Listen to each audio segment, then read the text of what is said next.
this is an iHeart podcast. Guaranteed human. With no fees or minimums on checking accounts, it's no wonder that Capital One Bank Guy is so passionate about banking with Capital One. If he were here, he wouldn't just tell you about no fees or minimums. He'd also tell you about how Capital One cafes are open 7 days a week to assist with your banking needs. Yep, even on weekends. It's pretty much all he talks about, in a good way. What's in your wallet? Terms apply. See CapitalOne.com/bankguy. Capital One N.A., member FDIC. If staying in control matters to you, Wix gets it. That's why they created Wix Harmony. It's a website builder that helps create a business-ready site fast, while still allowing full control over every detail. Just describe what you want your site to do, or click and customize anything directly. Join millions of people who already use Wix and try Wix Harmony for free at wix.com/harmony. Work can be a little weird. Cringy training seminars, coworkers who won't stop talking about their plant, forgetting the mute button at an inopportune moment. We have to deal with a lot on any given workday. Sometimes it can feel hard to thrive and move forward in your career. Well, that's where LinkedIn comes in. LinkedIn helps you get ideas and insights from experts in your field, connect with people professionally, grow your network, and access tools designed to help you find the right fit for your next role. Whether you're just getting started, figuring out your next move, or looking to accelerate your career, LinkedIn is built to support you at every stage, because LinkedIn is the network that works for you. Visit linkedin.com/knowstuff to learn more.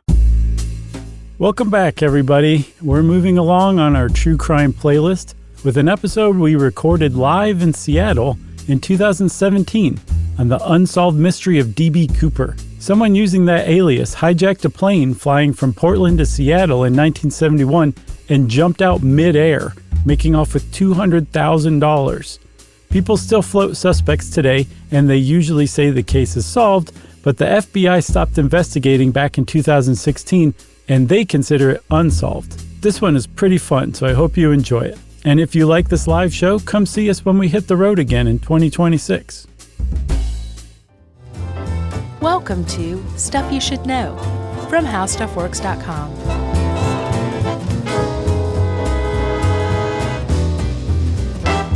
Hey, and welcome to the podcast. I'm Josh Clark. There's Charles W. Chuck Bryant, and we are here live at the beautiful Neptune Theater in beautiful Seattle and beautiful Washington.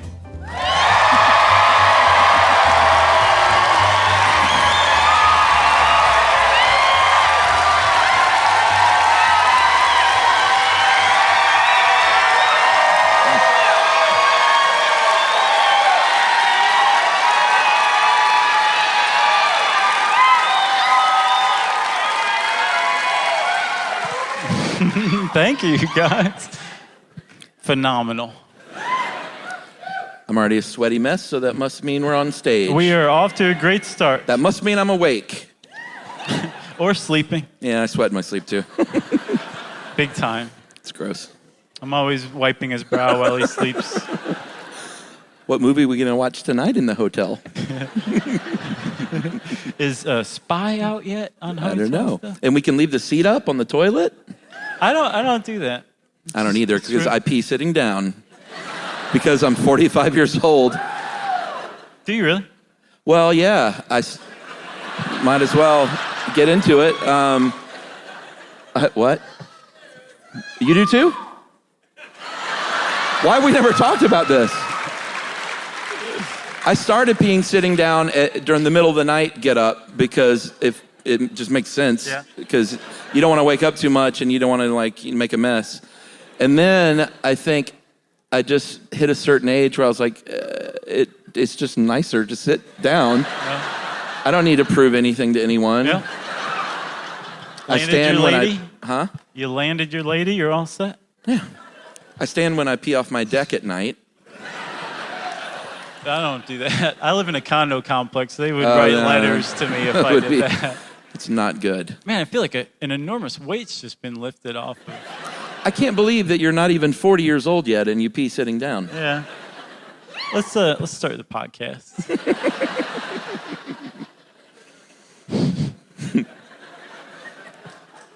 Are there other guys out there that pee sitting down? All right. We are starting a movement, baby. That's right. Your ladies will appreciate it. Oddly, I pooped standing up.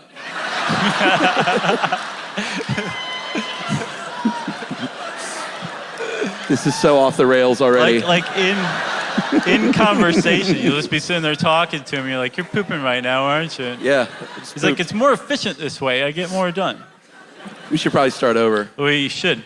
We're going to get off stage and come back out. Can't believe what we've been talking about here this evening already. Okay, let's all just take it down a notch, all right? So we're podcasting. We're about to start podcasting. Mm-hmm. I think I already started the podcast. Oh, God, which means that's going to be on, like, the thing we... That's why I said we should start over. Oh, okay, you ready? It stays here, everybody. Yeah, it's all our secret. I think 500 people. Right? Okay. Hey, and welcome to the podcast. I'm Josh Clark. There's Charles W. Chuck Bryant, and we are live here at the beautiful Neptune Theater in Seattle, Washington.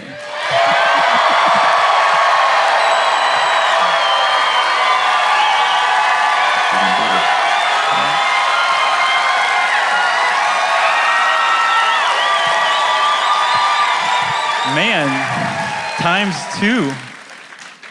That's even better. That's an in-joke. People will be like, even better than what?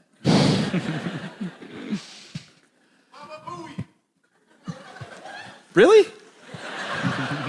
There's a lot of there's more crossover between our fans and Howard Stern than our fans and Mariners fans, I think. Boy, there's a Venn diagram out there that's confusing me already. Okay, so Chuck. Yes. This is a little bit of history. Yeah. So we're going to go back in the Wayback Machine. That's right.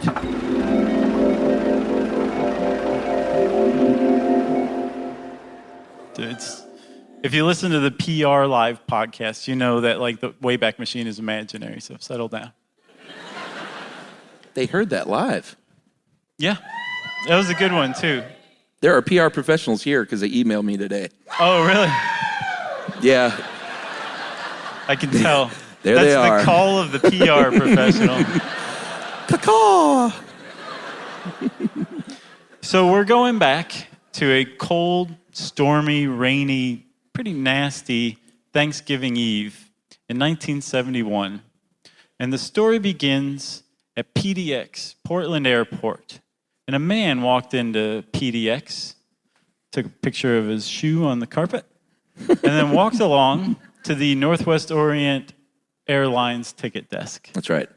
And he walked up and he said, "Hi, I am really interested in finding more about Flight 305, the flight to Seattle.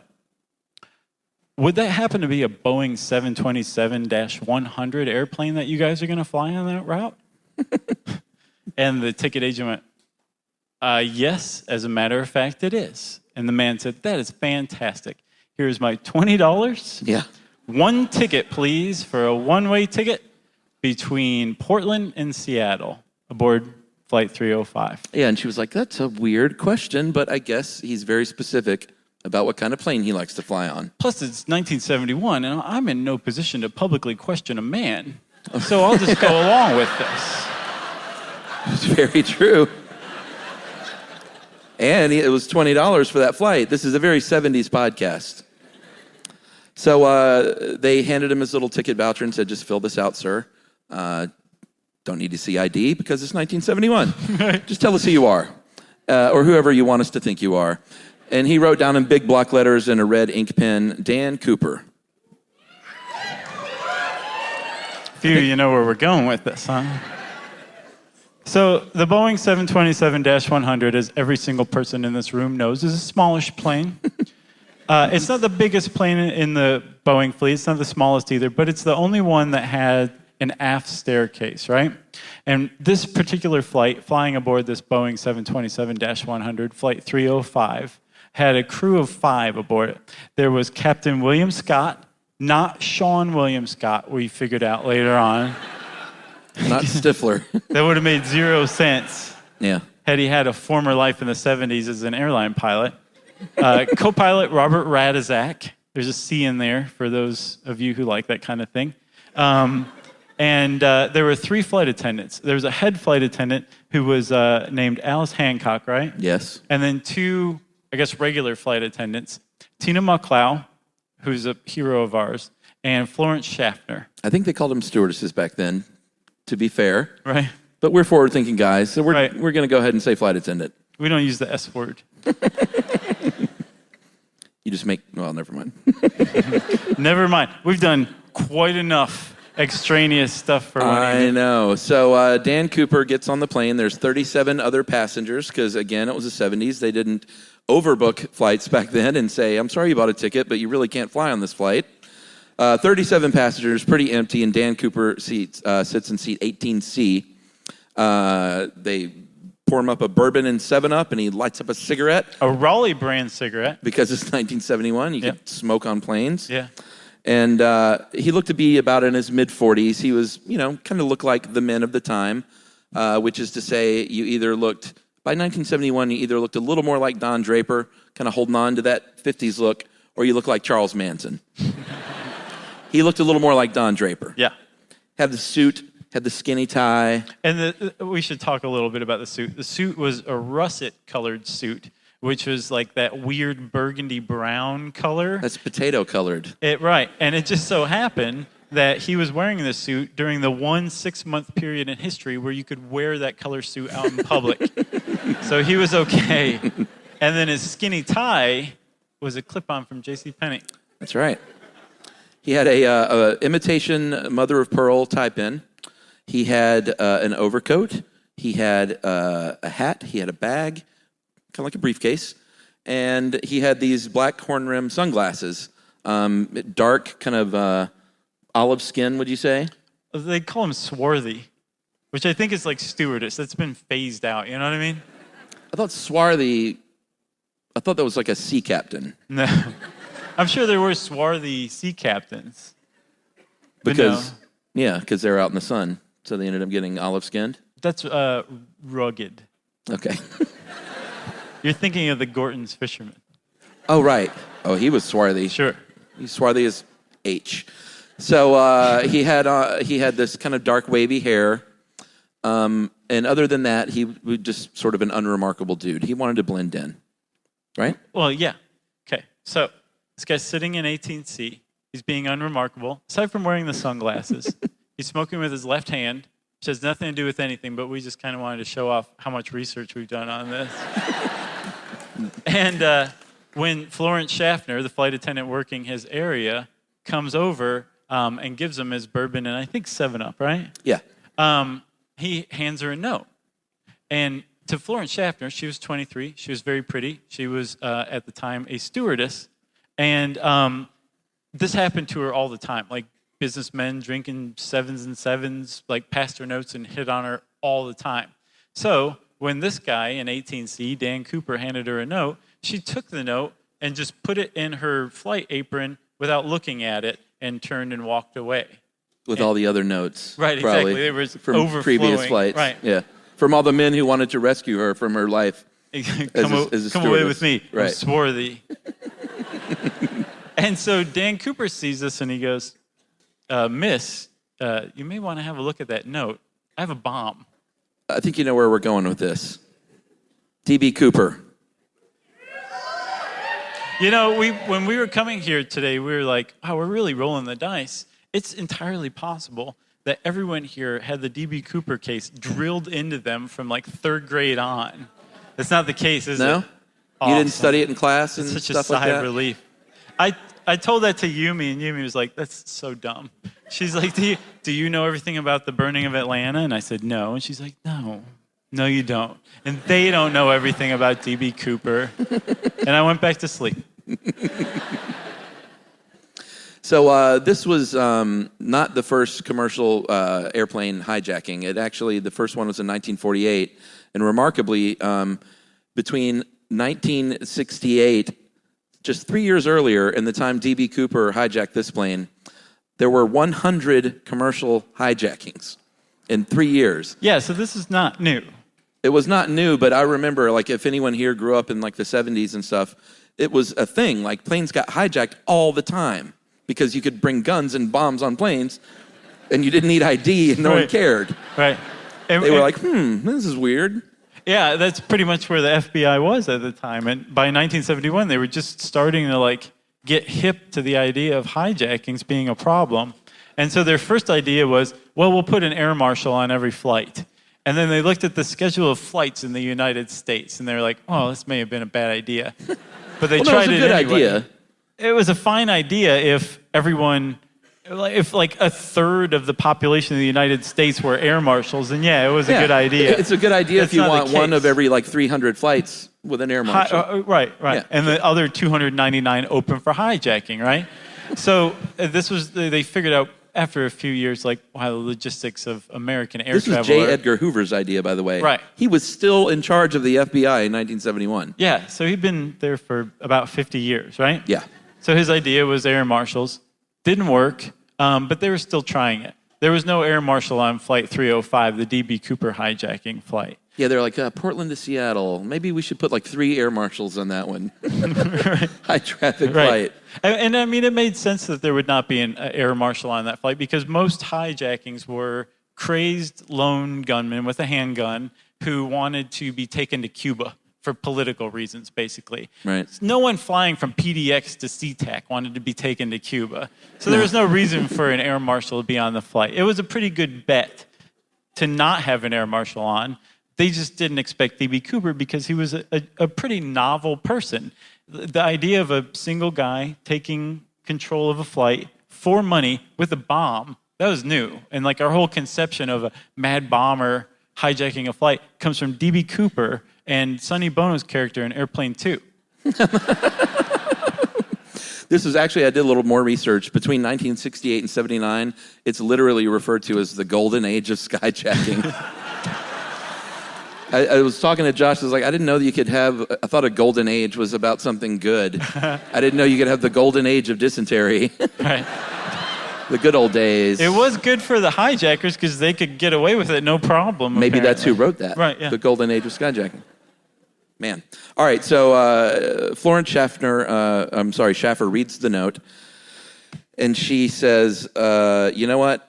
Cooper says, you know what, give me that note back, which is a very key thing because that means they won't have a sample of his handwriting. Yeah. So he asked for the note back, and from that point on, he did not converse everything else he had them write down to take to the captain. So they would have no more physical evidence of his handwriting. Yeah, the only handwriting sample they had was that ticket duplicate, and it was in block letters, which, he went like this.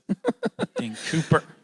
So she sits down and she says, I want to know that this is legit, this is for real.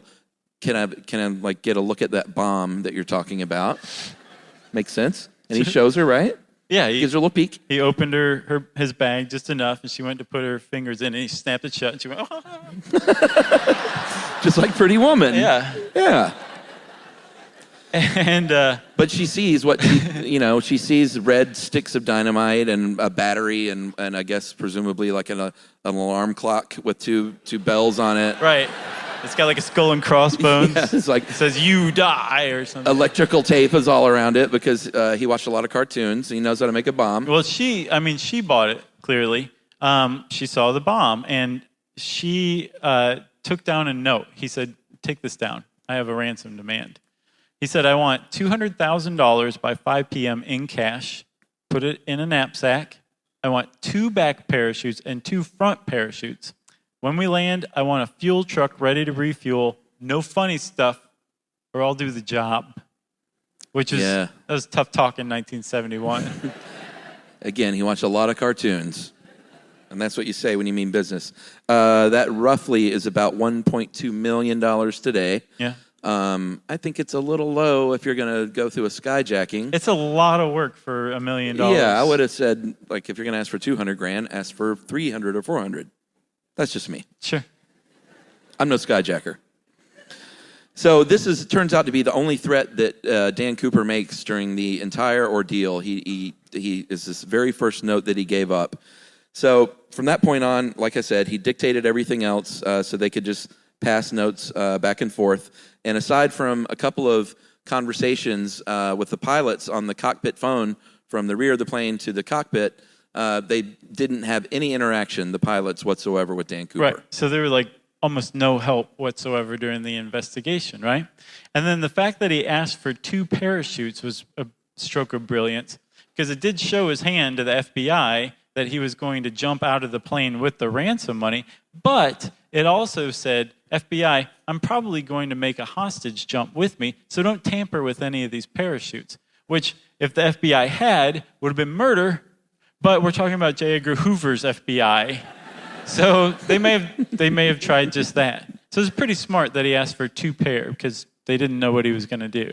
That's right. So Schaffner takes that ransom note, gives it to Alice Hancock. She takes it over to the pilot and the co-pilot.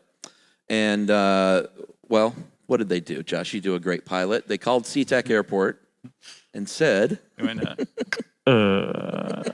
SeaTac, we just want to advise you on a bit of a fiddlesticks we got going on up here. Sonny Bono is taking control of the plane. He wants $200,000 in negotiable American currency by 5 p.m. Negotiable American currency. Yeah. It was a very weird thing to ask for. It was. And so SeaTac was like, we should probably call the cops. And the cops said, we should probably call the FBI. Well, yeah, this was the Seattle Police Department in 1971. They were like, no. We don't deal with things like this. They're like, wait. This guy doesn't want to go to Cuba? We don't understand. Yeah. Like, we're literally waiting for John Rambo to wander through town right. so we can harass him. Just 10 more years. Wait, that was Oregon, though, wasn't it? Okay. Pretty close. That joke will kill tomorrow night. Yeah, man. Rambo joke. Yeah, remember it. So all of a sudden, like, there's all this crazy energy going on down on the ground, right? So the FBI comes in and they're trying to get the money together. They're like, we have an hour. You got to give us more time. It's like, no, you can't have more time. They're like, okay, that's fine. We'll get all this stuff together. You guys are going to have to stay up there until we get everything ready for you. So the plane is circling SeaTac, and they told the passengers that the plane was experiencing mechanical problems, which I would have had a problem hearing, you know? It wouldn't have, like, I think they could have thought that through a little more. Yeah, it's experiencing mechanical problems, so we're just going to keep flying. We're going to stay aloft, see what happens. Captain Scott is a gambling man. So everyone was drinking and smoking cigarettes, so they didn't care. They were hooking up in the bathroom. Right. This was 1971. If it had been Chuck, you would have been like, I told you we should have driven. I know. It's nothing. Could have been to Portland. So they had to circle for an hour, and they ended up telling the passengers, oh, we just need to burn off some gas, and everything will be fine, right? And the passengers apparently were totally unaware that they'd been hijacked. That's how cool Cooper was, right? But one passenger later said, I had a pretty good feeling we'd been hijacked. And the press bull was like, shut up, get off the day. He was that guy. Next person. Yeah. So I was at that game. Yeah, I was at that game 7. It was all right. He's that dude, you know? Oh, yeah? Any remarkable event. Yeah, I was there. It was no big deal. Gotcha. I knew it was a hijacking. You really had me stumped there for a second. I'm role-playing. Game 7. So, SeaTac is circling, right? They're circling an hour, killing time, but just burning off gas. And Florence Schaffner has gone away to take the note to Alice Hancock, who takes notes to the cockpit. She's on the relay team, basically, now. D.B. Cooper says, Dan Cooper says, hey, Tina Mucklow, why don't you sit beside me for a while? And she did, and she ended up kind of taking a bit of a seat in history, if you will, if you'll allow us that terrible analogy. Yeah. And she sat down, and she spent a lot of time with Dan Cooper, and they ended up chatting. And she said Dan Cooper kept a level head during a very tense situation, like the whole time. And they chatted about things like Tina Mucklow's home state, which was Minnesota. They talked about a nearby Air Force base and how long it took to drive to SeaTac. It was like 20 minutes or something. You guys can actually probably guess the Air Force base. We don't know. That one. Yeah. And then they also, at one point, he looked out the window and he said, it looks like we're over Tacoma. So all this would indicate a lot to the FBI later on, right? That this guy was maybe a local. Yeah, I'm kind of curious. Could anyone here recognize Tacoma from an airplane? From an airplane? From really? an airplane? Wow. Did they have a huge field cut out of grass that says Tacoma? Corn? What are they saying? I think they're saying corn. Yeah? The smell?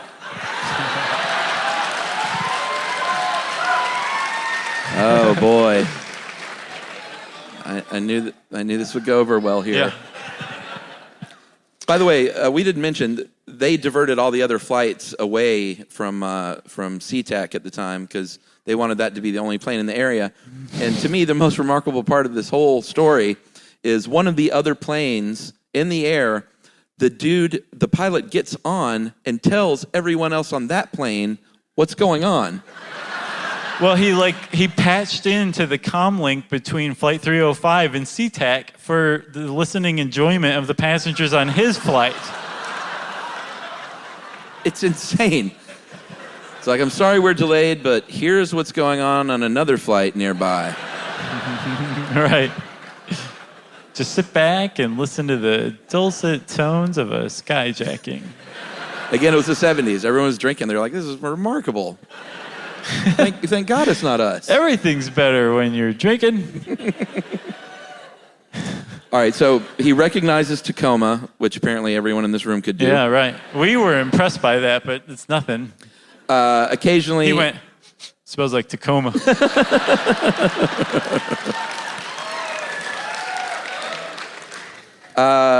So all of these are sort of clues, though. If he recognized Tacoma, he knew about the Air Force Base, that clearly maybe the guy's kind of from the area. Right. Might be a clue later on. So Mucklaw at this point asked Dan Cooper, she said, do you have a grudge against our airline, sir? And he said, no, ma'am, I don't have a grudge against your airline. I just have a grudge. Cryptic. Yeah. Right. She was like... Yeah, like they did. So, back on the ground, the FBI's going crazy. The local cops are going crazy. Everybody's going crazy, trying to get $200,000 in cash together. Turns out that was the easiest part of this whole thing. So Northwest Orient's president at the time, Donald Nyrop. Any Nyrops in the house? No? He would have been in Minnesota. Oh, okay. Yeah. But I'm convinced that someone in here is going to be related to someone in this story. Oh, I am too. Yeah, I'm just waiting. I'm waiting for somebody to stand and be like, that's a lie. Or for someone to stand up and say, I am D.B. Cooper. Oh, yeah. That would be amazing. We'd have to come up with a different show tomorrow night. Oh, yeah. Or just bring him along. Sure. And here he is, everybody. Yeah. So Donald Nyrop, the president of Northwest Orient, he's like, yeah, sure, we'll totally pay that. We have a huge insurance policy on this kind of thing. Apparently, Northwest had to pay $20,000, and their insurance company paid out $180,000. Yeah. And they tapped SYSK Bank, which had a downtown branch. And in this downtown branch, they had a really great idea. They had stacks of $20 bills in varying amounts so that it looked like a nervous teller ran into the back and put some 20s together in the event of a bank robbery, right? And then would come out and be like, here you go, bank robber, you're getting off scot-free. But it turns out that every serial number on every one of those 20s had been recorded. So it worked for bank robberies, worked just as well for skyjackings as well. So they had the money, no problems. The parachutes were just very difficult. Yeah, that was actually the harder part. Yeah. Back in 1971, the big recreational skydiving craze had not yet taken hold. It happened here and there. Yeah. But the manager at SeaTac said, I got it, guy. Don't you worry. He's got an operation called Seattle Sky Sports in Issaquah. Anybody from Issaquah?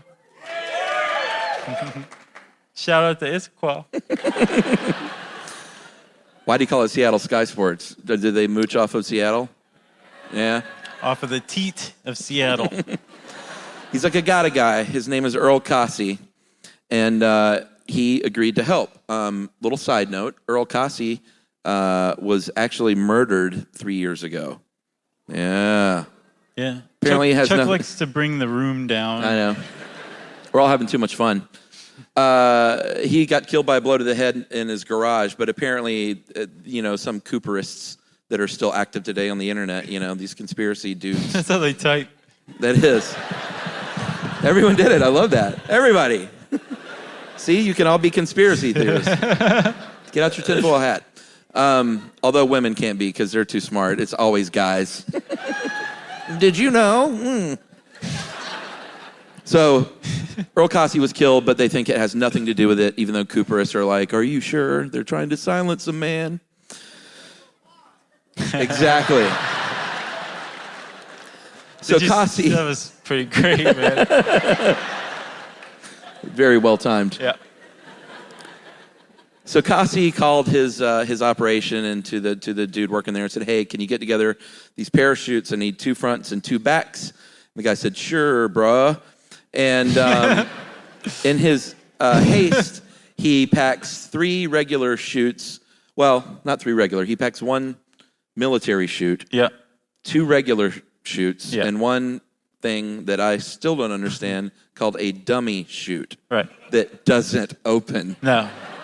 So, like, if you were working at Seattle Sky Sports in Issaquah, you would get really, really sick of having to fold up the whole parachute every time somebody was training throwing out the pilot chute, which is just the little chute that comes out first and pulls the bigger chute out, right? If all you're trying to do is throw that part out, you don't need the bigger chute. So, if you're an employee at Seattle Sky Sports in Issaquah, you may have the idea that you should just sew the bigger part shut.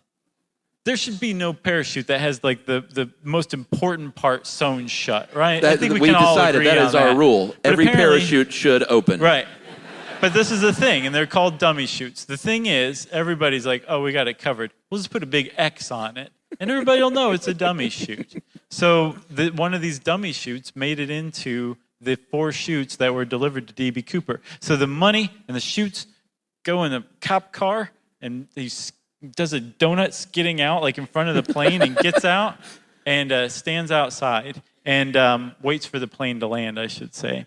So when they get everything together, they let Flight 305 know that they've come and get it, basically, and they prepare to land. And D.B. Cooper does something very smart. Yeah, he said, you know what? I bet you there's going to be snipers on the ground because I've seen a movie or 2. I've seen Black Sunday. Anyone? No? Didn't that come out like 5 or 6 years later? Maybe. Uh-huh. Actually, I'll have to look that up. Maybe. Yeah, I think that was 76. You know this? Sure. All right. He said, I have a dream about a movie one day that would be called Black Sunday. And there's going to be snipers at that airport. So have everybody put the shades down on the windows. They're all drunk. They don't care. They won't ask any questions. And so they did so, which turned out to be a pretty good move because there were, in fact, snipers. Right, exactly. Yeah. So the plane lands, and no one's allowed to get off yet. Cooper says, hey, Tina, do me a solid. Go out and get the money and the chutes and come back with them, okay? Then we can let the passengers off. And Mucklow leaves the plane. And at this point, and this is one of the first reasons why Tina Mucklow is one of our heroes, once she's off the plane, she could have been like, so long, chumps. See you in hell. Which may have been a little harsh had she said that with an earshot of somebody in this hostage situation. She could have thought it. Her actions could have said as much. She didn't. She got the chutes, she got the money, and she essentially traded herself for the hostages and went back on the plane. And I would have been so out of there. That's metal. Chuck would have said out loud, see you in hell, Flight 305. I would have walked straight to baggage claim and or the ground transportation and said, take me to Cousin Ike's. I need some loose leaf tea. Good luck with the skyjacking. Right. Yeah, but she came back, which is amazing. She did come back. So she traded herself for these hostages. And the hostages were allowed to leave, and so too were Alice Hancock and Florence Schaffner. The rest of the crew is basically like, there's no reason for you to stay here, so go. So it was down to Schaffner and Cooper, and then in the cockpit, Radizak and Scott, right? And Scott and Radizak repaid Tina Mucklow by staying themselves. There was a rope ladder, actually, that they could have climbed out of. They had almost no interaction whatsoever with D.B. Cooper. They could have, at their leisure, they could have put on bathing suits and climbed out this rope ladder and laid on the tarmac for a while and then gone to the safety of like the FBI barricade. And they didn't. They stuck around, and they were like, we're gonna see this hijacking through. Yeah, in my in my comedic mind's eye, I see them getting out on the rope swing or rope ladder. That's different. Rope swing. That would be amazing. They may have it's like a tire swing on the front of the plane. Right.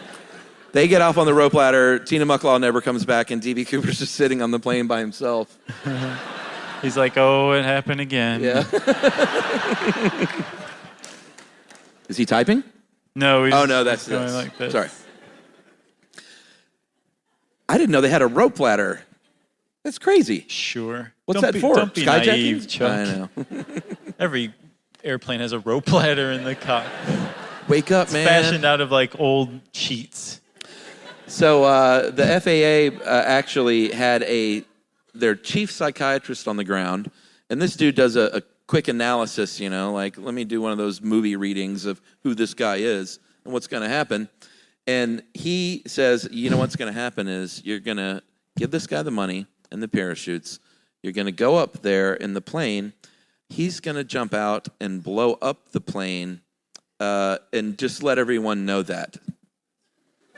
Right. He's going to tell the pilot and co-pilot that this is what's coming. Right. He's going to force Mucklow to jump with him and then blow up the plane afterward, right? But yeah, make sure the cockpit knows. And then he added, and he probably has some sort of fixation on longer than usual nipples. So make sure he's not exposed to those because he has some sort of fetish based on his experience with his mother.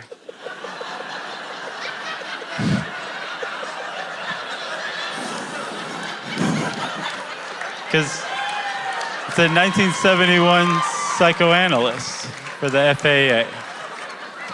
Hey, if I had done that in a German accent, it would have sunk in even faster. Did you tell them that? Make sure you tell them that, guys. Is that all right? No. I'm going to go ahead and say now what I'm going to say in like an hour backstage. All right. That was amazing. Was it? Thank you. I thought that's not what you were going to say, actually. I didn't see that one coming.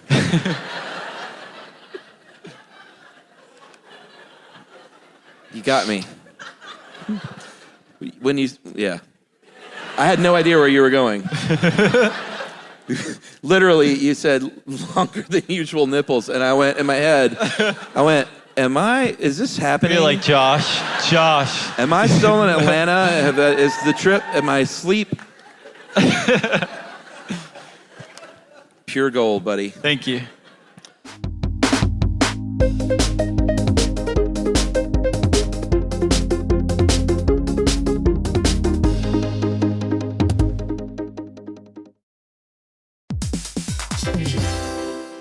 Work can be a little weird. One minute you're in a meeting that could have been an email. The next you're trying to decode corporate jargon that somehow means nothing. And don't even get us started on the quick sync that turns into a 45-minute deep dive. Yeah, well, the truth is figuring out your career isn't always straightforward. Whether you're trying to grow, pivot, or just stay relevant, it can feel like you're navigating it all on your own. Well, that's where LinkedIn comes in. That's right. LinkedIn can help you grow your career, helping you confidently navigate your path with insights, ideas, and inspiration from your professional community. You can stay up to date with the latest trends in your field, connect with people who get it, and discover opportunities tailored to your goals, your experience, and what actually matters to you. Whether you're looking for something new or just trying to grow where you are, LinkedIn gives you the tools and connections to move forward with confidence. Because LinkedIn is the network that works for you. Visit linkedin.com/knowstuff to learn more.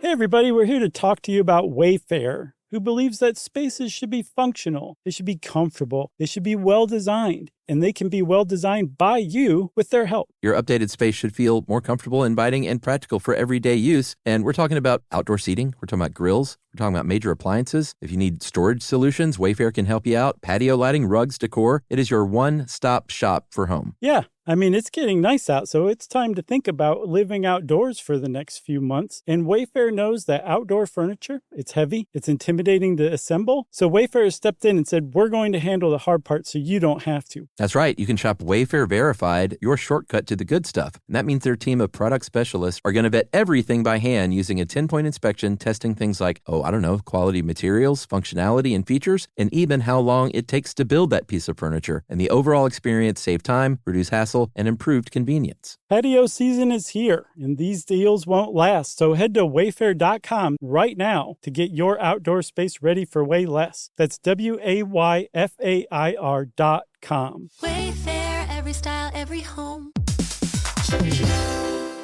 If you're always on the lookout for a great audiobook, or you just want help figuring out what to listen to next, there's a podcast you should know about. It's called Earsay, the Audible and iHeart Audiobook Club, and it's hosted by Cal Penn. That's right. Each episode takes a closer look at some of the most talked about new audiobooks on Audible, spanning a wide range of genres, from sci-fi and literary fiction to rom-coms, thrillers, and comedy. Yeah, Cal is joined by guests who dig into what these stories are about, what makes them stand out as audiobooks, and why they're connecting with listeners right now. So if you're looking for your next listen, this is a great place to start. Listen to Earsay, the Audible and iHeart Audiobook Club on the iHeartRadio app, Apple Podcasts, or wherever you get your podcasts.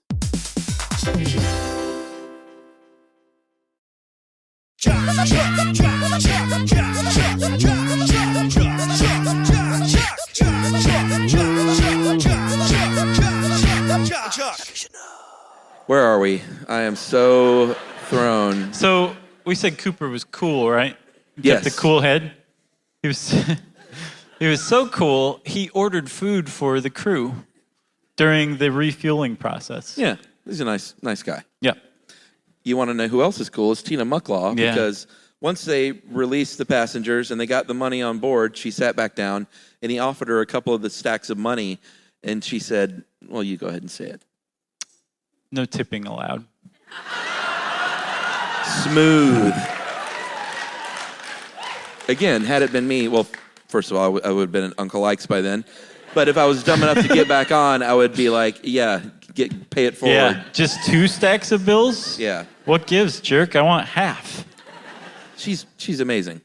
So the plane's being refueled. He passed along a request, very specific request for what's to happen when they go to take off.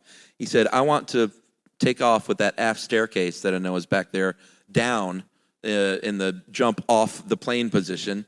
And they said, you can't take off with the plane, you can't take off with the door down. And he said, well, can you check on that? Are you sure? And they said, no, you can't do that. And he said, are you super sure? And they said, no, you can't do that.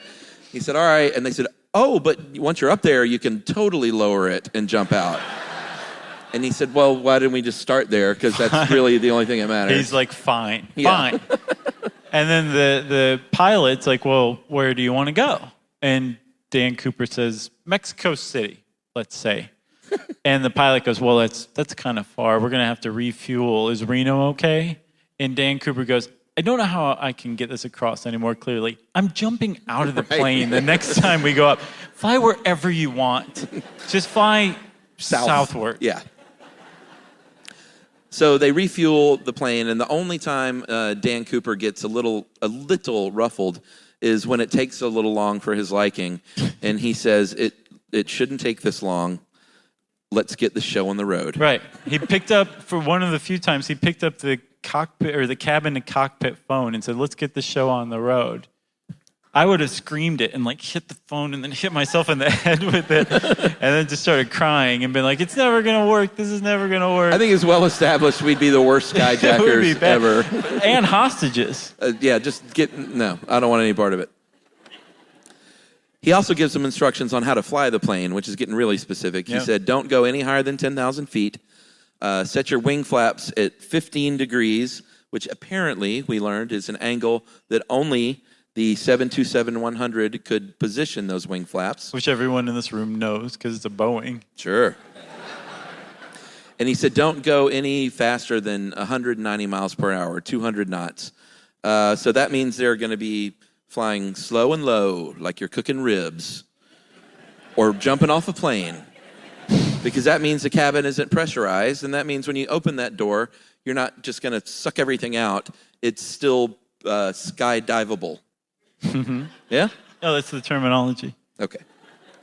So Cooper had some problems, right? He had specifically asked for a knapsack, And the feds had given him the $200,000 in a bank bag, which, as we all know, is a very unwieldy, clumsy bag, right?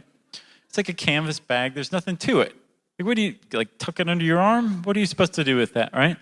So he's like, well, I need to make a handle for this thing.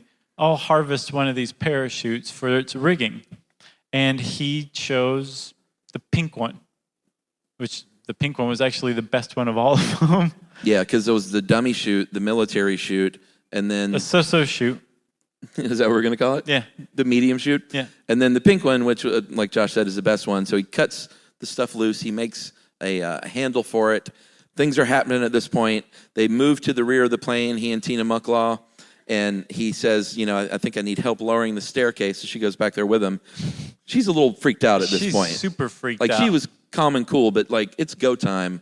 And she thinks she's going to get sucked out, rightfully so, because she didn't understand the physics of, the plane being that low and that slow. Or she didn't know they were cooking was ribs. Like, to hell with physics, I am still freaked out. Well, yeah, exactly. We're about to lower a staircase at 10,000 feet. Why did I mention physics? Right. Exactly.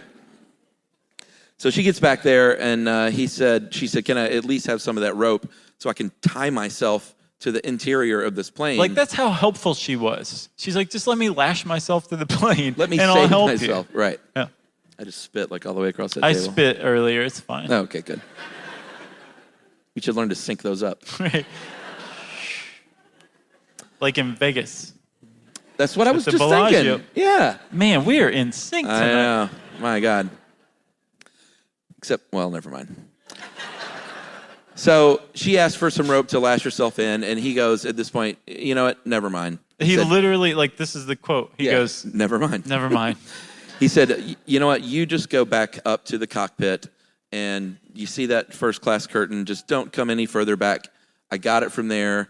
He turns back around and looks, and then he turns back around to where she was, and he just sees like a pile of dust where she was just standing. She was like in the cockpit all of a sudden. And so it's go time in the cockpit. It's 7:42 p.m. The little light comes on that says door ajar, I guess. And they said that the pilots were like, Tina, let's call back one more time. She's like, no, you can't call him. And they're like, no, really, we should call So we can totally call him. Like, the FAA shrink said, like, he might blow us up. He said some other weird stuff, too, but he said, like, he's going to blow us up. We should really butter this guy up. That's right. And we could have left on that rope swing, and we stayed because of you. Rope ladder. So they call. They do call, and the pilot's like, ring, ring, ring, ring, ring, ring. Oh, am I Cooper? Yes. Okay. Ring, ring. You let it ring a couple of times. Ring, ring. Ring, ring. Dan Cooper, hijacker. Mr. Cooper, we want to make sure your flight is as comfortable as possible. Is there anything we can do to help you back there to make your hijacking more successful, sir? No. Click. I know, it's kind of rude. He said no, hung up, and then at 8:12 p.m., the crew felt the plane kind of jiggle a little bit as if someone had jumped off the rear of it, and they said, Tina, go check. We're flying the plane. Right. She's like, wait a minute, only one of you is flying. No, it takes both of us. You don't know. And that's it. So from the moment that Tina Mucklaw left, shut that first class curtain, nobody, to anyone's knowledge, ever saw Dan Cooper again. Yeah. But that's not the end of the show. No, it's not. So there was a manhunt, right? So Dan Cooper had pretty clearly signaled his intentions that he was going to jump off the back of the 727. And the FBI was like, we need to scramble some jets. Let's get some fighter jets that are in the area. We're going to scramble them to go follow this 727. What is the scrambling? I never get that. It's like go. I know, but it just sounds, it sounds chaotic. Like they're scrambling jets. I think that's the point. Like, people are supposed to run around and bump into each other and fall out and then get up and get in their jets and fly off. That's scrambling. That's classic scrambling. I would have renamed it. It would be like activate the jets. That's not bad. Right? That's not bad at all. Scramble the jets. It sounds desperate. You're right. Activate the jets. So however the jets were brought into this picture, there was a problem with them in that they were way too fast for the 727, which is putzing along at 190 miles an hour. Episode. Then all of a sudden, there's a jet that goes, and then the next one comes.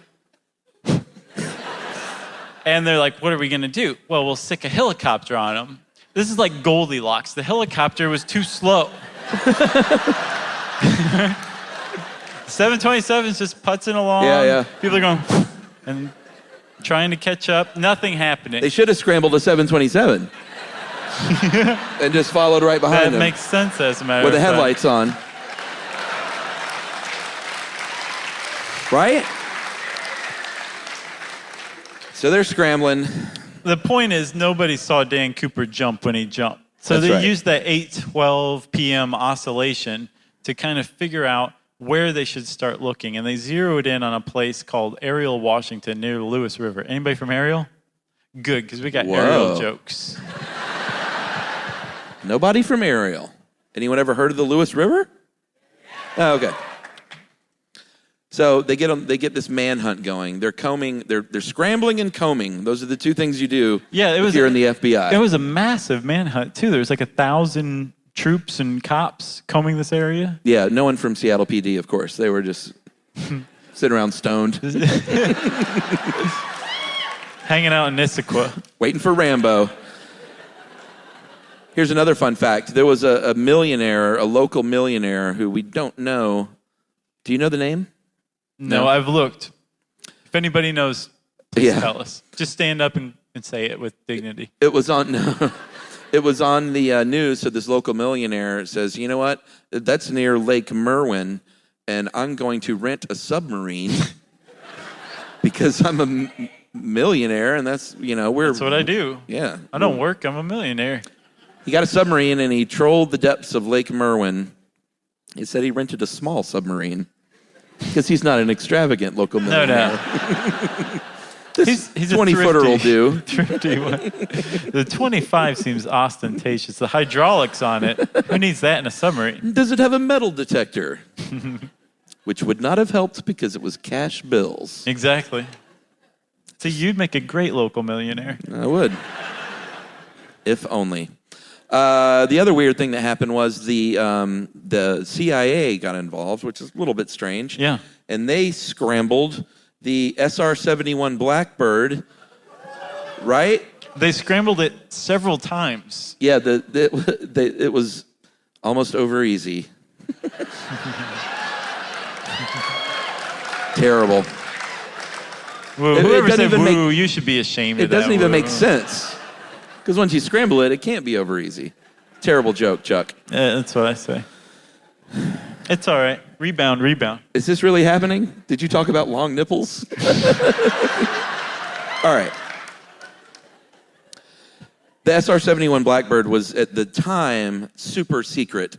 We all know about it now, but at the time it was very secret. Yep. And it was kind of a big deal to get this thing up in the air. So, Especially multiple times. yeah. Like one time, it's like your dad is the head of the CIA and you're the head of Seattle PD. So you can make it happen maybe once, right? Multiple times, that's weird that the SR-71 was scrambled, right? The FBI is very studious and likes to do a lot of obvious stuff. So they interviewed everybody in the area with the last name of Cooper. Which there's like a square one. Sure. This is like square -5.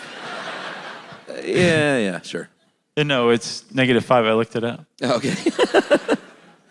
So you look up all the Coopers in the area, and at this point they have a press conference. And if you've noticed, we've been calling this dude Dan Cooper the whole time. Yeah. Because up until this time, he was just Dan Cooper. So they have a press conference, and it's sort of, I don't think we know who messed it up, right? Well, it's it either a depends on who you reporter ask. or Okay, a cop. either a file clerk or a cop was Okay. talking in front of a reporter. Gotcha. Either UPI or AP, depending on who you ask. And they were saying, like, what Cooper could have done something like this. Right. And somebody said, well, there's a Dan Cooper who's a cat burglar in the area. That's a terrible suggestion. Cat burglar does not go to hijacker, you know? And this reporter was like, what a scoop, and hit the wire with cops looking for D.B. Cooper. Yeah, he said D.B. Cooper. Did I say Dan Cooper? Yeah, that's all right. The little part of my brain was like, you just said Dan. Let's start over. So a cop was talking in front of an AP reporter, and they said, what Cooper do you know could have done this? And the cop said, well, there's this D.B. Cooper. What did you just say? Did you just say A.D. Cooper? I said, there's a D.B. Cooper. I got it that time. He's a cat burglar. And the reporter said, this is hitting the wire. And he reported that the cops were looking for a D.B. Cooper. And it just changed from that point on. Yeah, I mean, he was never D.B. Cooper. It was literally a mistake. So that's why we all know him as D.B. Cooper today. And the FBI actually, a little smart, believe it or not, and they said, you know what, let's keep it that way. That way we'll know if any tips come in on a Dan Cooper, we'll know it's a hot lead. So it actually ended up kind of working in their favor. Yeah, and anytime a tip like that came in, like the office prankster would come in with the facts and be like, hot lead, hot lead. It was like a joke around the Portland office. Everybody loved Richard. And this will this will come up later too when it comes time to solve the crime. They later on, the FBI learned that there was a comic book in the 1950s about a Dan Cooper who was a Canadian jet pilot, and it was a Belgian comic, which is a little weird, but it was, there was literally a Dan Cooper who jumped out of planes in comic book form. Right, exactly. So it could be a clue, maybe. And that's a niche comic, right? So it's I would say so. Printed in Belgium, in the French, about a Canadian fighter pilot. In the French? All they had to do was find like the 10 people who knew of that comic and be like, what'd you do? We know it was one of you. And so the FBI had a pretty clear belief, a very openly stated belief that D.B. Cooper died in the jump. That was just the line that they took right off the bat. They're like, there's no way this guy survived. And he wasn't the lead agent on the case, but he became the most famous agent, Ralph Himmelsbach. Any Himmelsbachs in the house? No. You're a liar, sir. Yeah, you're a liar. So Himmelsbach, like I said, he wasn't the lead agent, but he was out of the Seattle office, and he became the most famous agent associated with it. And he actually gave the case its official name, Norjack, which is stupid. And Northwest Jack, Skyjack. Right, but remove the C. It's just call it the D.B. Cooper case, or Heist, even better. So he self-published a book in 1986 about the case, and Himmelsbach said he thinks that D.B. Cooper didn't even get his chute open, that he plunged to his death and hit the forest floor with such impact that he basically was buried immediately with the parachute still attached, and maybe even the money. And that was Himmelsbach's take. That was, excuse me. You gonna get that? I realized it wasn't a twist off. And then I realized I had my lighter from the loose leaf tea place. Nice. Nice going. You just saw the sum of Chuck's college education.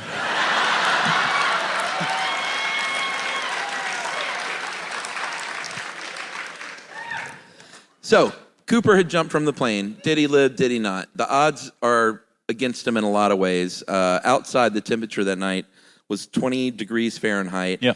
Hey, we're in America, man. Just say 20 degrees. Yeah, you're right. 20 degrees. USA. At 10,000 feet, it was -7 degrees. Yeah. And he was going 190 miles an hour. There was freezing rain. There was like a quarter crescent, or not a quarter crescent, a crescent moon. Yeah. Those are two different things. Sure. Crescent moon in the sky, but it was cloudy and rainy, so there probably was zero light. Right. It's freezing. He's 10,000 feet. He's not dressed for the occasion. No, he's wearing loafers. He's wearing an overcoat. He's got this. He doesn't have this knapsack, so he's fashioned this weird kind of knapsack with this pink rope. Plus, the area he's jumping out into, and he's flying at 10,000 feet over the Cascades. Some of the Cascades, as you guys know, are higher than 10,000 feet.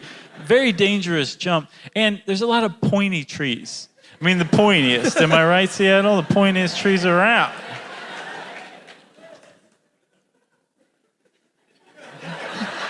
Plus, despite what the FAA guy said, the FAA psychiatrist, Yeah. he did not leave the bomb to be detonated after he jumped off. He took it with him. Bank bag, bomb, overcoat, loafers, parachute. Pointy trees. That was my D.B. Cooper jump impression. And by the way, the FBI later on, they interviewed Mucklock, or who was the one who saw Schaffner. Yeah, Schaffner saw the bomb, like you just did. Right. And she said, yeah, these red sticks taped together. And they went, huh, that wasn't dynamite. Dynamite isn't red. You've seen too many cartoons. Dynamite is tan. Road flares are red. So it was more than likely a fake bomb with an alarm clock and road flares. Plus, D.B. Cooper did not help his cause by his choice of parachutes, right? He chose a military chute as his main chute. It was not a great chute. The ripcord wasn't as easily accessed as the recreational chutes. And once it deployed, you can't steer it very well. It was not the best choice. Even worse was his choice of the dummy chute for his front reserve chute. He took the best chute and gutted it to make a handle for the bank bag, left the second best chute, and chose the two worst chutes to jump out with, right? So I didn't know you couldn't steer a military chute, but it makes total sense. No, yeah. They're just like, go for it, pal. Yeah. Because if I was in the military, I would be like, well, why don't we go over here instead? Right.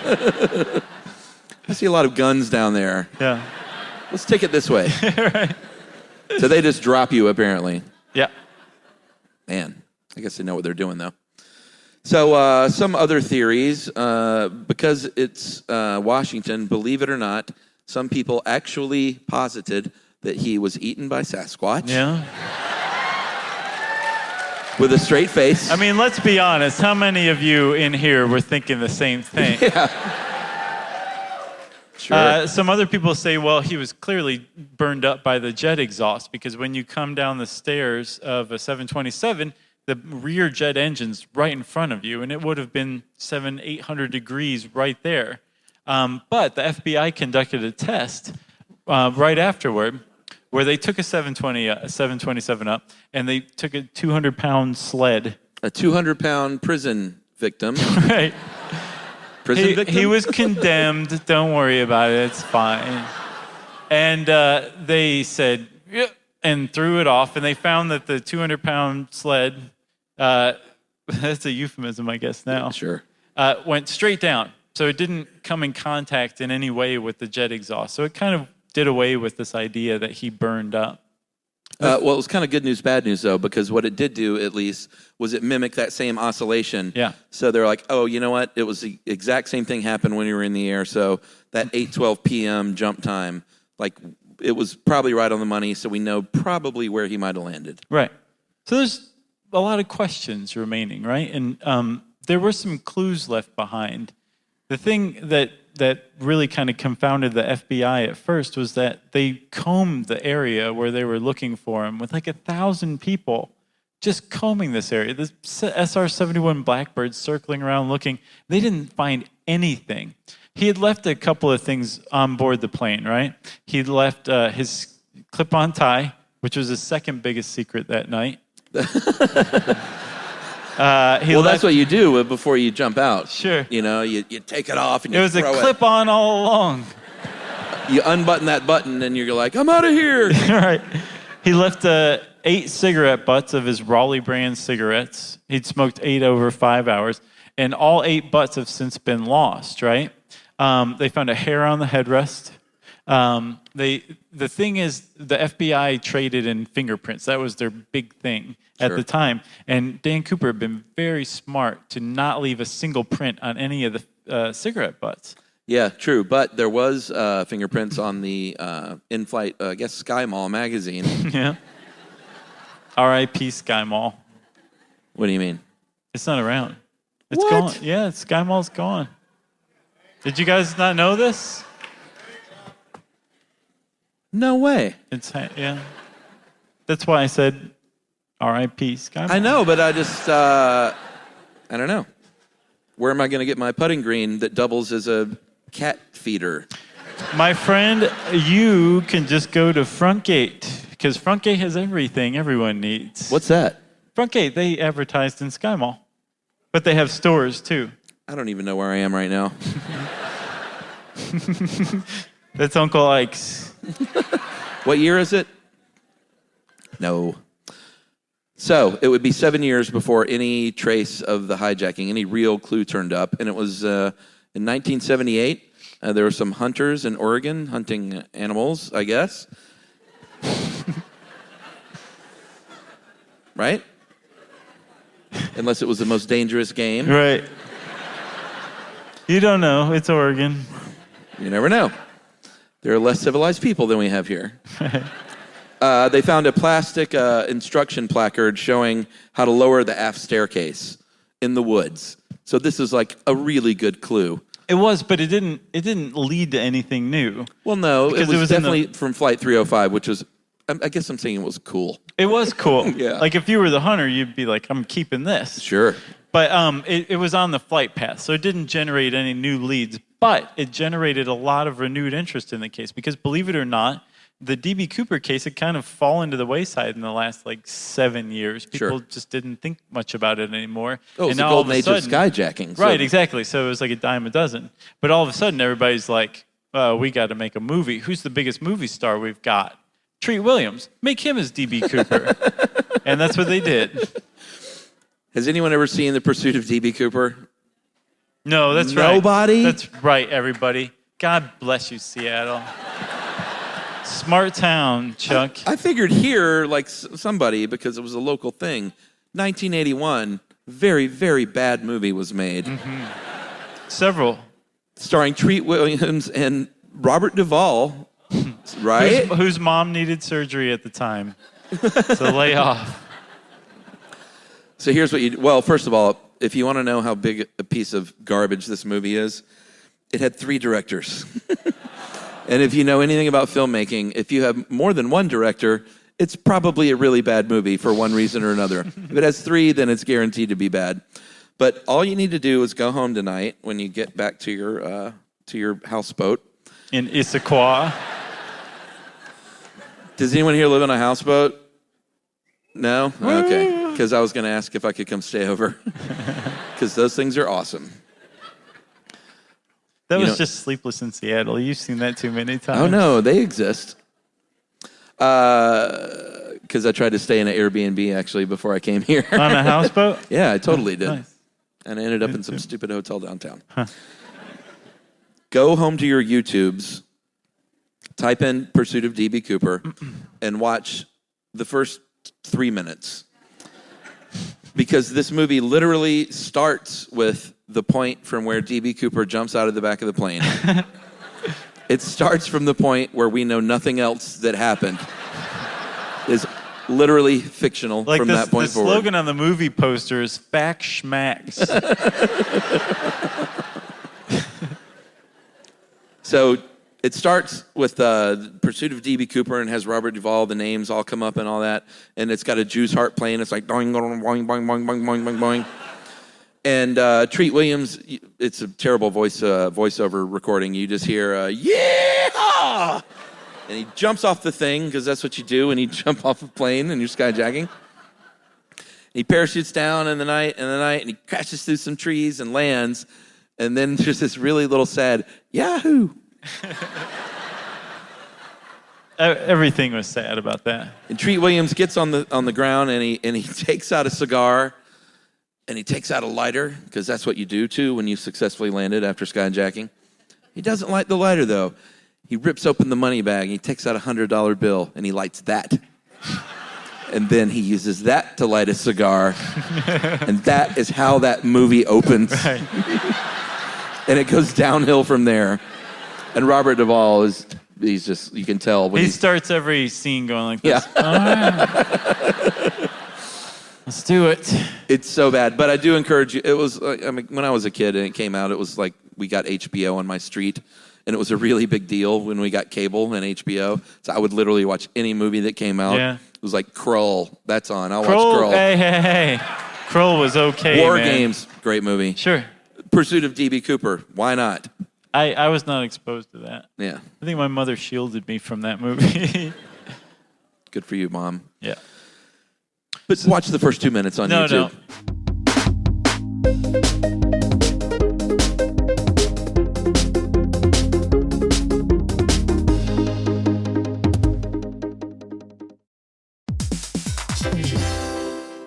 Work can be a little weird. One minute you're in a meeting that could have been an email. The next you're trying to decode corporate jargon that somehow means nothing. And don't even get us started on the quick sync that turns into a 45-minute deep dive.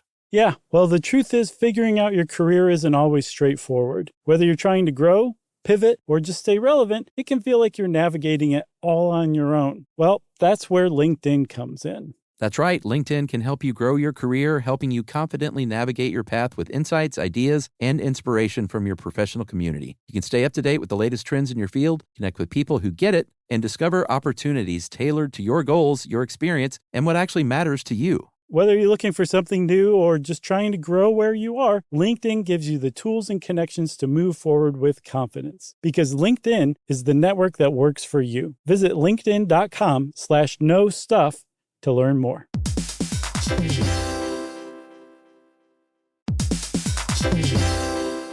If you're always on the lookout for a great audiobook, or you just want help figuring out what to listen to next, there's a podcast you should know about. It's called Earsay, the Audible and iHeart Audiobook Club, and it's hosted by Cal Penn. That's right. Each episode takes a closer look at some of the most talked about new audiobooks on Audible, spanning a wide range of genres, from sci-fi and literary fiction to rom-coms, thrillers, and comedy. Yeah, Cal is joined by guests who dig into what these stories are about, what makes them stand out as audiobooks, and why they're connecting with listeners right now. So if you're looking for your next listen, this is a great place to start. Listen to Earsay, the Audible and iHeart Audiobook Club on the iHeartRadio app, Apple Podcasts, or wherever you get your podcasts.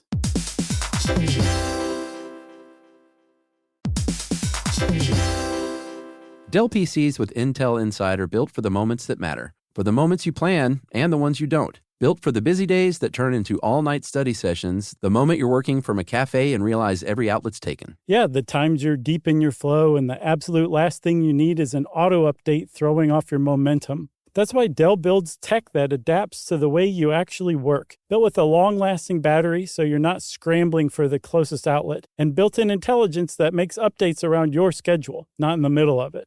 That's right. They don't build tech just for tech's sake. They build it for you. Find technology built for the way you work at Dell.com/Dell PCs. Built for you.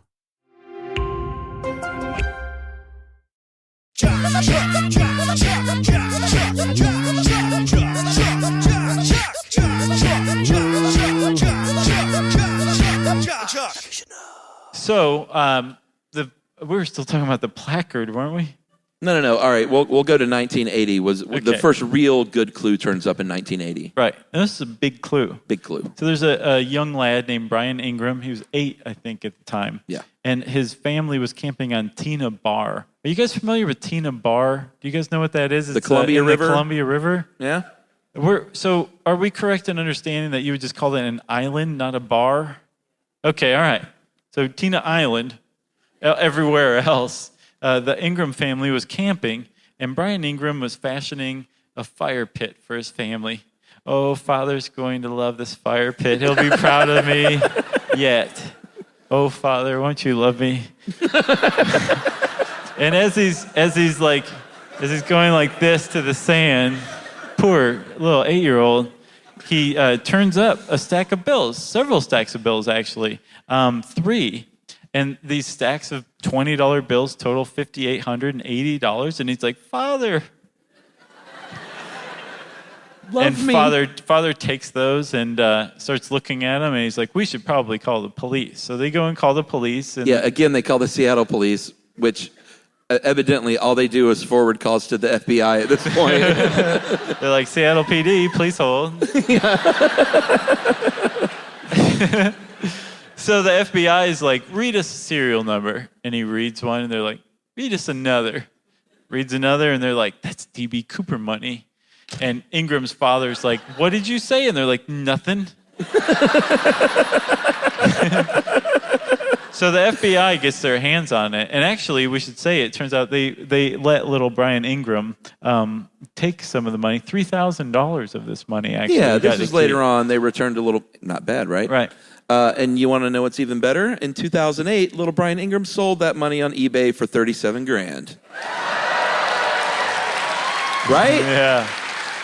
Take that, Father. So the thing is, this money showed up in a place where it should not have been. It showed up 20 miles south of Ariel, Washington, in another river. So they were looking here in the Lewis River, right? Everybody knows Lewis River, Ariel, Washington here. Tina Bar's down here, just a little south of Vancouver. Is my air geography right? Of Vancouver, No. Washington, everybody. Vancouver, Washington. Is it like this? That's even more amazing. This is what I suspected, and I looked it up on Google Maps, and they were like, what do you mean Tina Bar, Josh? So I wasn't able to conclusively find it, but I did have this idea that it somehow ended up above it. And an FBI hydrologist looked at this money, said... The FBI has a hydrologist. Right. I'm retainer. Himmelsbach got a hold of him. And the guy was like, so this stuff's only been exposed to the elements for a year, even though it was found, 9 years after the robbery, right? Yeah. And it got here one of two ways, the guy said. So the Columbia River flooded in 1974. Yes. And it was also dredged in like 1977. So one of those two probably got this here, but no one's ever said conclusively how it ended up where it was. So it did. Yeah. There you go. I got it. It would be another 28 years before any more clues turned up. So that's a very long wait. In 2008, just 8 short years ago, some kids were playing on their own land in Amboy? Mm-hmm. A little south of Ariel. Anyone from Amboy? No. I suspected not. Are we in Washington? Okay. Yeah, but nobody's from Amboy. We got more response in Birmingham. No. About Amboy? Yeah. They're like, we like the sound of that. So these kids were playing in the woods on their property, and they said, oh, look at there. There's a parachute. And they start pulling out this parachute for like an hour. It's like a magic trick. And they finally get to the end of the parachute, and they run and show Pa. And they say, Pa, I found a parachute in the woods. What should we do? Right. And Pa recognized that this is the most exciting thing that ever happened in Amboy, Washington. Called the cops, who called the Seattle police, who called the FBI. And the FBI did something smart. They're like, well, you know who would know if this was D.B. Cooper's parachute? Good old Earl Cossey. That's right. He's not dead yet. Not dead yet. Oh. Too soon? That's a good. He's not dead yet. That's celebratory. None of us are dead yet. Right? That's a good way of looking at it, Chuck. Good save. Way to find the silver lining. So Earl Cossey looked at this thing and he was like, no. Yeah, he said, I'm sorry. He said, Cooper's chute was nylon. That's clearly silk. Good try. Yeah, he said, I know whose chute this is, actually. Yeah. It turns out that back in 1945, a jet pilot named Floyd Walling bailed out of his Corsair jet that was going down and parachuted out in the woods around Amboy, Washington, right? Which isn't too far from Ariel. And it wasn't Cooper's chute. You guys all remember when they found that parachute, right? Like 2008, it wasn't that long ago. It was a big deal. And it wasn't his chute, but it did suggest that possibly he could have made it because Floyd Walling had, and he walked out of the woods in terrible weather just like D.B. Cooper would have had to. So it kind of shined a light on the whole thing again. Yeah, it kind of kicked some interest up. Yeah. So over the years, there have been many, many, many, many suspects. Like we're talking over 1,000. The FBI won't even say how many suspects they've had. Or weirdly, people confessing to be D.B. Cooper. It's one of those strange things that people do, right, where they claim to be something that will send you to prison. Well, a lot of them are already in prison, but they're in worse prison and hoping to go to good prison. No, it's true. Apparently, state prisoners will try to confess to federal crimes because the cinnamon buns are better in federal prison. I was thinking cinnamon buns. Were you really? Yep. That's because there's cinnamon buns in our green room. Yeah. Well, no, we mentioned that in the prisons. That's like a commodity in prison, right? Cinnamon buns? Yeah, it's like currency. Yeah. Yeah. All right. Cinnamon buns and cigarettes. We know. So, there's a very famous sketch. If you go home, before you get on YouTube and look at the first 3 minutes of that terrible movie, which you definitely need to do, just get on the Googles and type in D.B. Cooper sketch. And there's a very singular, famous sketch of D.B. Cooper. It looks like Kevin Spacey. It looks a lot like Kevin Spacey. Yeah, or Don Draper, again. As Kevin Spacey. I think it would be Kevin Spacey as Don Draper. Yeah. Yeah, sure. So if you go home and look at that, it's like, got this kind of short-haired guy. Looks like he's sort of from the 50s or 60s. He's got the hair, he's got the sunglasses on and the tie, the skinny tie. And that's the only sketch that they have of D.B. Cooper that they got from the flight attendants, specifically Tina Mucklaw, because she spent like 5 hours right next to the dude. Yeah. She incidentally was really messed up after this, understandably, and she went to be a nun in Oregon in the 1980s, which is a little weird. I didn't know they had convents in Oregon. Sure. They've got them everywhere. Convents everywhere. There's a convent right over in the alley back here. Yeah, there's a convent behind us right now. But even worse than that, the Mother Superior, in an article I read at the convent, said she never really fit in here. Oh. You're not supposed to Seriously? say that if you're a Mother Superior. That's a Mother Inferior, if you ask me, Good one. So... Sorry, you go ahead. No, you. All right, if you look at some of the behavior that Cooper displayed, you're going to turn up some clues, and that's what the FBI does. They kind of examine what happened. He chose a military shoot, which could mean one of two things. Either he was former military, which could narrow it down, or it could mean he has no idea what he's doing when it comes to jumping out of a plane. Right, and the choice of that dummy chute would definitely suggest that, because even recreational skydivers say, like, even if you're just a military parachutist, you're going to see a huge X on a parachute and instinctively shy away from that parachute, I thought it stood for extreme. Right. Mountain Dew extreme. So there, a lot of people say, I think he probably is ex-military, had some like parachuting experience, probably a paratrooper or something like that. Yeah. A lot of people point to the idea that he knew a lot about the plane. He knew about the wing flap degree that it could go to. He knew about altitude.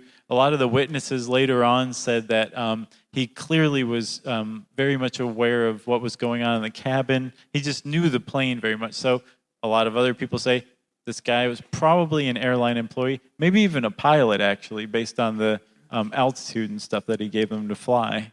Yeah, and one of the weird things that he knew was that the 727-100 had an aft staircase that you could lower and jump out of, because this wasn't common knowledge at the time. Mm-hmm.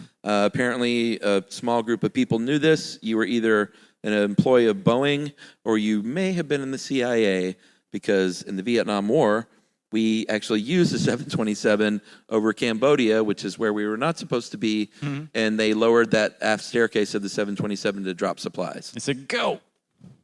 You can't steer, but go. Well, and then there's the whole thing with the SR-71 Blackbird.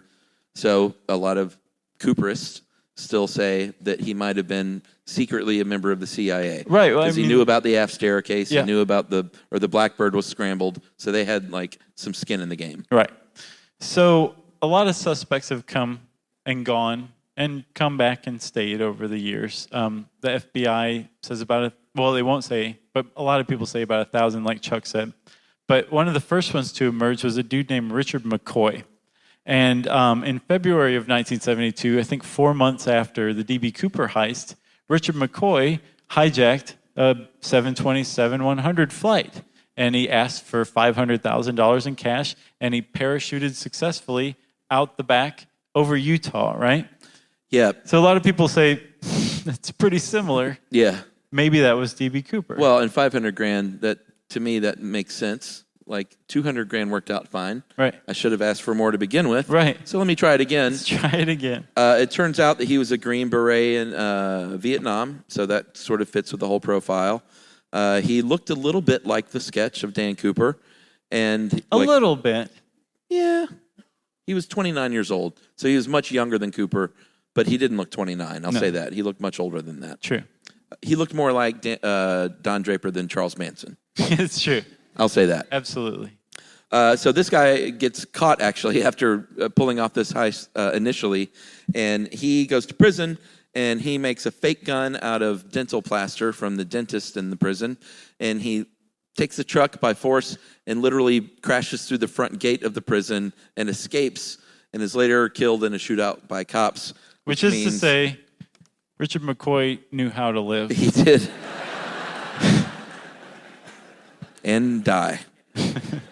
And his family would later go on to say, actually, he was at home in Thanksgiving 1971, so it probably wasn't him. Right. Good suspect, though. Suspect number 2 is named Dwayne Weber, right? Is this your guy? No, this isn't your guy. No, this isn't my guy. Right. I like this guy. He's fine, but I don't like him. You know what I mean? Yeah. So Dwayne Weber was a career criminal, and the definition of a career criminal is one where you and your alias have both done time in prison. Yeah. And he and his alias had done a combined 16 years, right? So he was on his deathbed, and his wife, Jo, came around and said, "How you doing?" It's like, "Well, I'm still dying. I have a confession for you I'd like you to hear. I am Dan Cooper." And Joe's like, "I don't know who that is." And Dwayne blows up.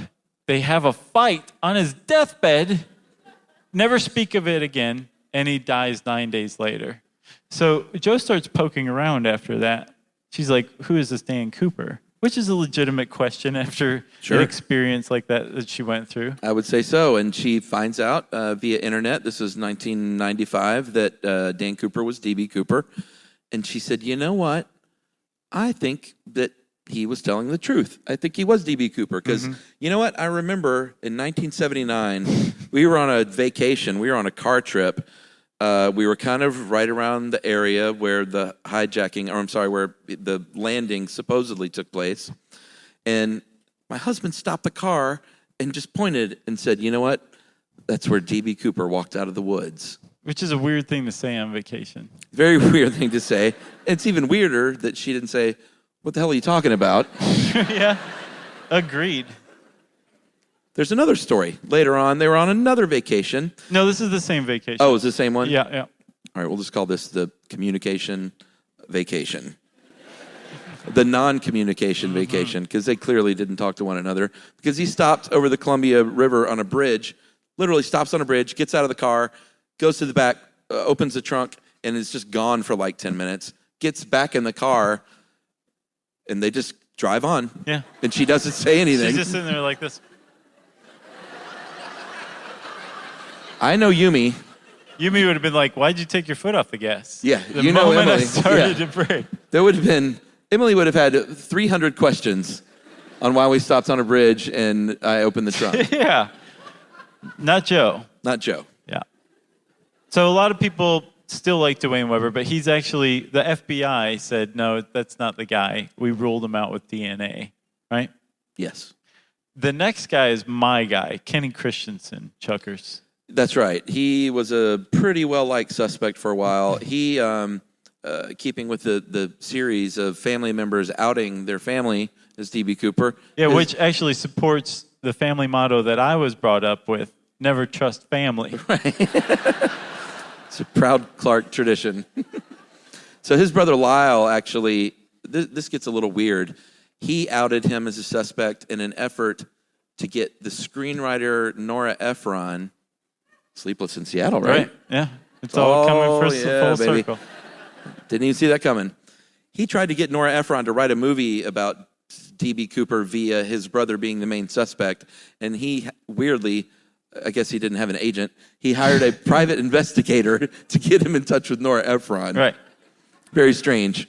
But he championed his own brother as the main suspect. Or outed him. That's another way to put it for sure. Sure. And a guy named Geoffrey Gray wrote a really great article in New York Magazine, if you guys are interested, about this particular guy. But there's a lot of similarities between D.B. Cooper and Kenny Christensen. For one, he looks a lot like him right off the bat. He was a purser for Northwest Orient Airlines. That's a big deal. Yeah. Former paratrooper. Yeah. He was quiet. He smoked cigarettes. He drank bourbon. Lived in the area where the hijacking took place, which is to say around here. And in, I think, 2011, Geoffrey Gray, the guy who wrote that New York Magazine article, got in touch with Florence Schaffner and said, "What about this guy?" And Florence Schaffner said, "I think you may be onto something here." Yeah. And like Dwayne Weber, Kenny Christensen on his deathbed tried to make a confession to his brother Lyle he said, I have something really important to tell you, but I'm not sure if I can say this. And Lyle said, no, I don't want to hear it. Did you guys know that you can not hear a deathbed confession? Well, not only that, but I want nothing more than to hear a deathbed confession. No, that's a good point, too. I would be dying. I would be like, oh, my Chuck would God. be like, dish. Yes. What do you have to say? But he was like, no, I don't want to hear what you got to say. Just go ahead and die. And then he laid on top of him Yeah. till he stopped squirming. Here, this pillow will make you comfortable. Shh, you sleep now, brother. What is going on with these people? Did you just do the Buffalo Bill voice? No. Oh, okay. That was coincidental. Who else do we have? L.D. Cooper. Yeah. Little on the nose. Dad. With the name. He lived in the area, too. Yeah, and he was also outed by a family member, keeping with the Clark family tradition. Right. This time it was his niece. And she said, you know what? I remember, this was in 2011. This was not too long ago. She said, you know what? I remember back in Thanksgiving 1971, just like it was yesterday. And Uncle LD showed up bruised and bleeding for dinner, but he was euphoric, which was weird. And I'm just now mentioning this. Right. And what she said, by the way, she had a book coming out simultaneously as she's telling everybody this. Imagine what did that. she say that she overheard? Because this is where she loses Chuck and me. Well, yeah, she said he went to talk to, he was my uncle, he went to talk to my dad, and I overheard them in the hallway say, we did it, our money problems are over, we hijacked the plane.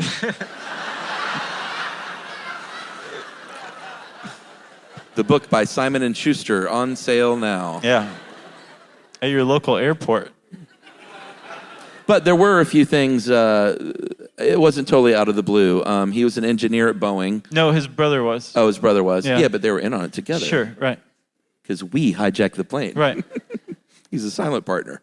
And weirdly, remember those Dan Cooper comic books? He was one of the 10 people on the planet that was a fan of the Dan Cooper comic books. That's a little weird. It's pretty good.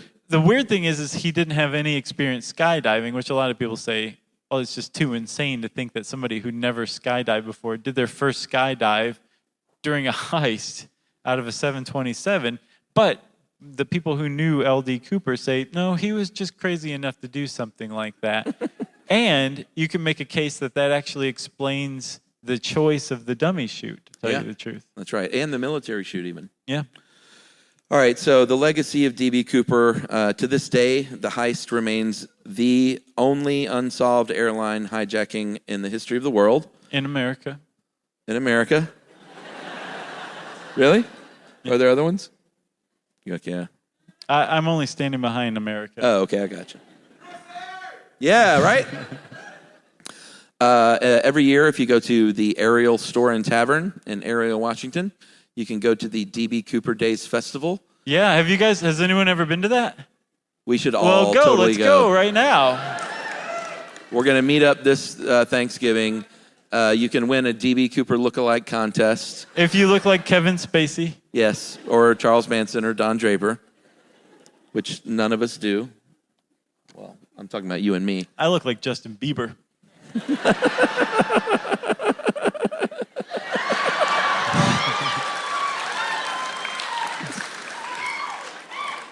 I look like I ate Justin Bieber.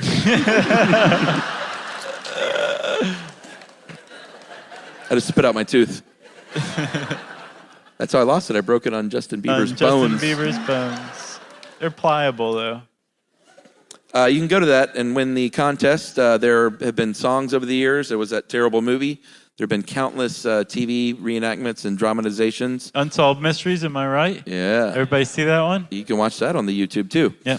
And there are many, many Cooperist websites, most notably one called dropzone.com.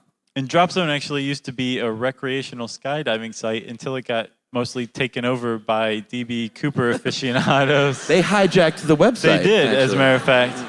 And this site is like so hot for Cooper sleuths that a guy named Secret started posting on it. And he seemed to have a lot of information about the D.B. Cooper case that people didn't know about. And it turned out that these Cooper sleuths were so good, they unmasked the Secret guy as the new agent in charge of the D.B. Cooper case, Larry Carr, who's posting secretly, as secret, on the drop zone boards. That's how good these people are. He's like, no, I'm not. Yes, you are. No, I'm not. Yes, you are. Yes, you are. He's like, okay, I am. You can go on YouTube. Boy, you got a lot of YouTubing to do tonight, people. You can go on YouTube as well and look up Larry Carr. And for many, many years, they kept all this evidence sort of under wraps. And you can look up videos now. Larry Carr said, you know what we should do? The modern age is here. We have the YouTubes, and we can let everyone see this evidence, even though I think it's kind of funny that the FBI's official thing is like, no, he totally died. Right. No one told Larry Carr that. No. You know? Because he's like, oh, let's make a YouTube video. Let's show everyone the skinny tie. All the kids are into it now. He shows the clip-on tie. You can see the money, the clip-on tie, all this evidence, hoping for a lead. And he oversaw DNA evidence actually being removed from the tie. They found 3 people's profiles. They also found, and we don't even know, but pure titanium and impatiens pollen. Hopefully that will eventually crack the case, but it made everybody just be like, what? We thought we had a handle on this. Impatiens pollen, where did that come from? So, bring us home, my friend. Thank you. The Cooper heist, it changed America forever, right? D.B. Cooper's the reason we all started walking through metal detectors shortly afterward. He's the reason that the airlines were given the right to search your bags before you get on one of their planes. And they apparently reinstituted the death penalty for hijacking. I don't know when they took it off. Was it like sea ships being hijacked and then? I have no idea. I don't either. But I think the coolest outcome of this whole thing was if you look at a Boeing 727, they still make them, airplane. If you look at that aft staircase in the back, there's a white paddle that holds the stairs closed. Pretty smart. You can't open the aft staircase mid-flight because you have to go outside and pull the paddle down, and then the aft staircase will open. And it's a pretty smart, easy solution to a pretty complex case, and they call that little white paddle a Cooper vein. That's right. And that is the story of D.B. Cooper, and that is our show. Good night, Seattle. Good night, everyone. Thank you.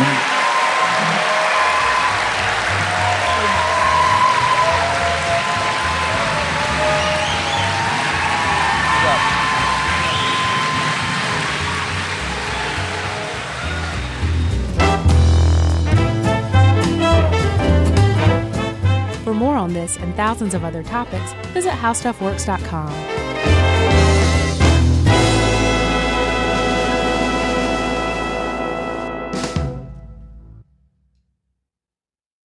Introducing the all-new Mazda CX-5, featuring more connection. Hey Google, where's the nearest Pilates class? Safety that has your back. More discovery on the scenic routes. More passion in the details. And more control in changing weather. The all-new Mazda CX-5. More to move every side of you.